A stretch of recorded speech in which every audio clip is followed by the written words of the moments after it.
आत्मा का अनुभव कठिन नहीं है, आत्मा का अनुभव अत्यंत सरल है। बस थोड़ी सी सावधानी की ज़रूरत है, थोड़ी सी जागरूकता की ज़रूरत है, थोड़ी सी अपने होश में रहने की ज़रूरत है।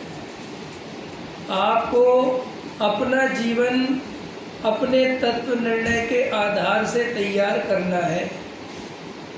दुनिया में ये व्यवस्था चलती है कि भोजन कोई बनाता है, कर कोई भी लेता है। बनाने वाला बना के रख देता है, बहुत सारे लोग भोजन कर लेते हैं। घर कोई बनाता है, रह कोई लेता है। गाड़ी कोई खरीदता है, चला कोई भी लेता है। लेकिन धर्म में ऐसा नहीं है। धर्म में अपना अपना स्वयं को भोजन बनाना पड़ेगा, स्वयं सामग्री लानी, स्वयं तैयार करना और स्वयं ही करना। आप अपना भोजन दूसरे को नहीं करा सकते। ये धर्म की पहले नंबर की सबसे बड़ी विशेषता है। यहाँ पोपा भाई का राय नहीं, यहाँ बाप सम्यक दृष्टि है तो बेटा सम्यक दृष्टि हो जाए, ऐसा स्वरूप नहीं। पिता को अपना कार्य स्वयं करना पड़ेगा और बेटे को अपना कार्य स्वयं करना पड़ेगा। तो यह आत्मानुभव कठिन नहीं है, आत्मानुभव सरल है। वेद विज्ञान कठिन नहीं है, वेद विज्ञान सरल है। तो फिर ये धर्म इतना कठिन क्यों हो गया, ये आत्मानुभव इतना दुर्लभ क्यों हो गया? तो आत्मानुभूति वेद विज्ञान इसलिए दुर्लभ हो गया कि हम धर्म में हमेशा दूसरे की सुनते चले जाते हैं। हम स्वयं कोई निर्णय नहीं करते। या तो हम शास्त्रों के भरोसे जीते रहते हैं, या विद्वानों के भरोसे जीते रहते हैं, या संत साधुओं के भरोसे जीते रहते हैं। और हम फुटबॉल की तरह कभी इस पाले में, कभी उस पाले में, कभी कहीं, कभी कहीं, कभी कहीं। किसी ने कह दिया क्रियाकांड में धर्म नहीं है तो छोड़ने लग गए। किसी ने कह दिया करो भैया इसमें बहुत धर्म है तो करने लग गए। किसी ने कह दिया ये मत खाओ तो छोड़ दिया। किसी ने कहा खा लो इसमें कुछ नहीं होता तो खाने लग गए। किसी ने कहा ये शास्त्र पढ़ो तो वो पढ़ने लग गए। किसी ने कहा फलाने को सुनो तो उसको सुनने लग गए। फिर 2-4 महीने किसी ने कहा इनको तो बहुत सुन लिया, किसी और को सुनो, किसी और को सुनने लग गए। तो हमने ही अपने स्वयं के द्वारा अज्ञान के पहाड़ इकट्ठे कर लिए हैं और अपने ही अज्ञान के पहाड़ में अपन गिर गए हैं मकड़े की जाल की तरह। और फिर कहते हैं कि साहब धर्म बहुत कठिन है। धर्म कठिन नहीं है। धर्म मांगता है आपसे एकांत और तत्व विचार। धर्म जिस जीव को करना हो उसको एकांत और तत्व विचार मिलना चाहिए, उसको भीड़ से हटना चाहिए। वो भीड़ में धर्म करने जाएगा तो अपने को भूल जाएगा। धर्म बिल्कुल व्यक्तिगत चीज़ है। ऐसे ही जो बाहरी आचरण है वो नकल नहीं करना, दूसरों को देखा देखी आचरण नहीं पालना। आचरण अपने अंदर से आना चाहिए। जब आचार्य भगवंतों ने कहा है कि भूमिका के अनुसार राग आता है, तो हमारी भूमिका अगर पंचम स्थान की होगी तो हमें पंचम स्थान में जो व्रत होते हैं, प्रतिमाएं होती हैं, वो होंगी कि नहीं होंगी? बोलो। कपड़े पहने पहने मोक्ष नहीं होता। नहीं समझ में आया? तो साहब कल कोई बच्चा पूछ रहा था तो ध्यान नहीं कौन पूछ रहा था, सब नग्न दिगंबर साधु हुए बिना मोक्ष नहीं होता। तो साहब फिर तो जैनियों को मोक्ष होगा और वो भी दिगंबरों को होगा। अरे भैया दिगंबर का अर्थ जैनी दिगंबर नहीं होता है। ये तो दिगंबर हमने बना लिया, वास्तव में वस्तु स्वरूप दिगंबर है।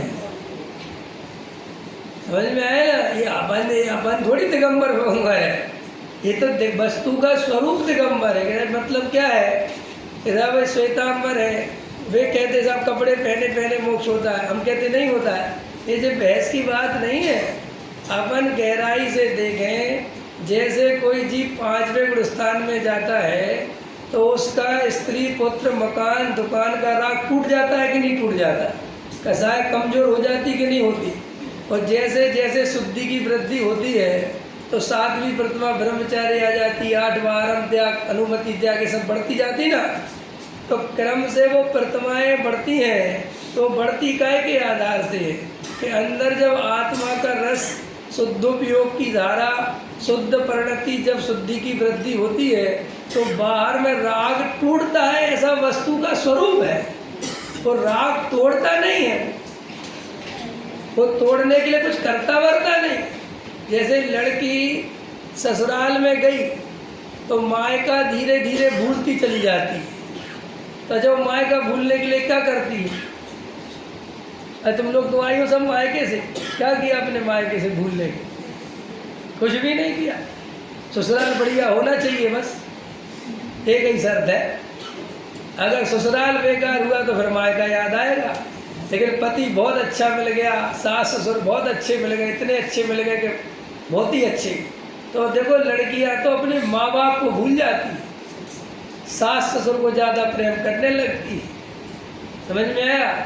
तो बस ऐसे ही आत्मा का जो स्वरूप है वो इतना बढ़िया है कि जीव उसका स्वाद जब चख लेता है और जब उसमें रमना सीख लेता है तो उसे अपने आप ही ये बाहर की दुनिया, पंचेंद्री के विषय भोग छूट जाते हैं। उसे उनमें रस नहीं। वो कैसे ए बुरे हैं, बुरे ऐसे, ये तो सब अपनी भाषा है, ये तो हमारी भाषा है। संसार में कोई वस्तु अच्छी बुरी नहीं है। पंचेंद्री के विषय भोग बुरे हैं क्या? अगर बुरे बोलोगे तो फिर किसी के लिए अच्छे हैं, क्योंकि बुरे के साथ अच्छे का जोड़ा है, इष्ट के साथ अनिष्ट का जोड़ा है। तो फिर साहब पंचेंद्री के विषय भोग क्या? कुछ नहीं है, स्वरूप है। जब तक जीव को आत्मा का अतीन्द्रिय आनंद नहीं मिलता तब तक वो पंचेंद्री के विषय भोग से काम चलाता है। ये स्वरूप है, व्यवस्था है। ये कोई हमने थोड़ी बनाई, भाई हमने बनाई क्या? ये पंचेंद्री के विषय भोग प्रकृति से ही बने हुए हैं। तो ये प्रकृति से बने क्यों है? कि भाई जो जीव जब तक अपने स्वरूप में नहीं रमेगा वो ये पंचेंद्री के विषय भोगों के भोगेगा। फिर व्यवस्था क्या है?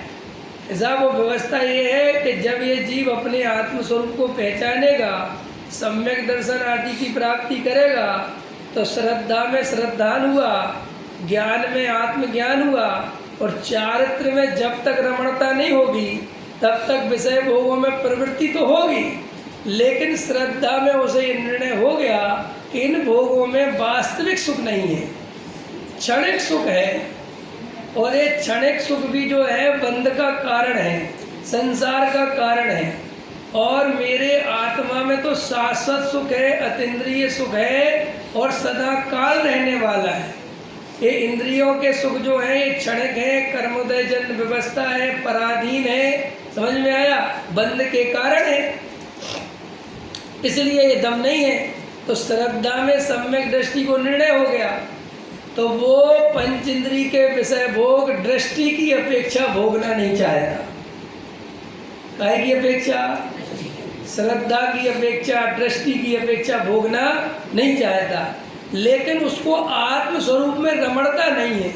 रमणता नहीं है तो रमणता के लिए विषय भोगों में जाता है। आया समझ? मुनिराज को पहले द्रव्यलिंग आता बराबर है, बराबर आता है। तो उसमें क्या दिक्कत है? बात इतनी सी है कि अंदर पूरी तैयारी हो गई, 5वें गुणस्थान की पराकाष्ठा पे पहुंच गए। समझ में आया? मैंने वो 1 लाख क्षुल्लक वाली स्थिति समझ लो, अंदर से टूट गया था। अब वो जरा सा जो विकल्प है कपड़े पहनने का, तो पहले विकल्प टूटेगा। पहले वो क्या टूटे? जैसे अपन लोगों की पहले क्या टूटेगा? पहले विकल्प टूटेगा ना। जैसे आपको घर में रहते हो तो घर में पहले निर्णय हुआ कि घर में कोई सुख नहीं है, फिर भी घर में रहते हो, तो इसका मतलब क्या है कि अभी राग बाकी है, और अंदर बिल्कुल ही वैराग आ गया तो पहले घर छूटेगा फिर वो स्वरूप में रमेगा। ऐसे ही वहाँ नग्न दिगंबर पना आया और यहाँ भाव तैयारी पूरी है, लेकिन वो जो राग है ना कपड़े पहनने का, वो राग उसको 7वें गुणस्थान में नहीं जाने देगा। तो यहाँ से ये राग टूटा और वहाँ 7वें गुणस्थान में गया। इसके लिए आपको 72 नंबर की गाथा समय सार की पढ़ना चाहिए। में वैरागी भी सच्चा है हाँ और कपड़े उतारने का भाव भी आ गया, आओ लेकिन सातवां गुणस्थान आया तो नहीं भी है। अब बराबर वो तो बात सच्ची है, कपड़े भी उतर जाए तो सातवां गुण स्थान आ ही जाएगा, ये जरूरी नहीं है। लेकिन व्याप्ति ऐसी है कि कपड़े पहने पहने नहीं आएगा, कपड़े उतारने से सातवां आता है ये मान्यता नहीं, लेकिन निमित्त नैमित्तिक संबंध स्वरूप ऐसा है वस्तु का कि कपड़ा पहनने का राग रहेगा तो सातवां गुण स्थान नहीं होगा, और सातवां गुण स्थान आएगा तो कपड़ा नहीं होगा। ठीक है, अभी तुम छोड़ो उधर, छोड़ो नहीं, अपनी चर्चा कर। जब अपन बनेंगे तब देखेंगे कपड़ा उतारते कि नहीं उतारते। अभी अभी अपना उतारने का सोचो, अपन को क्या उतारना है। अपन को भी कपड़े नहीं उतारने, मिथ्यात्व उतारना है, समझ में। अब उधर तो मत जाओ, ठीक है, वो समझने के लिए समझा दी, वो तो उदाहरण देने के लिए बताया था। अभी मेरी जो धारा बताना चाहता हूँ वो समझो। तो श्रद्धा से सम्यक दृष्टि ने निर्णय कर लिए, समझो हमारी समस्या यही है। अभी हमारी समस्या साधु की थोड़ी, हम साधु थोड़ी बनने जा रहे हैं। हमारी समस्या तो ये है कि पंच इंद्रिय के विषय भोगों में जीव प्रवृत्ति कैसे कर सकता है जब उसे श्रद्धा हो गई कि पंच इंद्रिय के विषय भोगों में सुख नहीं है।